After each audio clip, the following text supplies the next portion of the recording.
In this video, I'm going to show you how to fix your battery charge if it's showing incorrectly. So the first thing you want to do is you want to go to System Settings. And on System Settings, you want to scroll down all the way to System and you want to update your Nintendo Switch. Then what you want to do is you want to hold the power button, hold it, you want to go to Power Options and you want to click on Power Off. Then what you want to do is you want to hold the volume plus button and the volume minus button, and then you want to press one time on the power on button. So we're gonna hold them, we're gonna press one time on the power button, and we want to hold this like 3-5 seconds.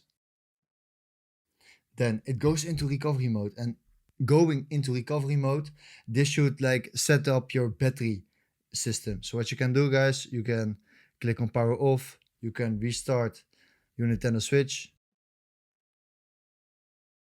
Yes, guys, and this should set up your battery charge, and that's how you fix it.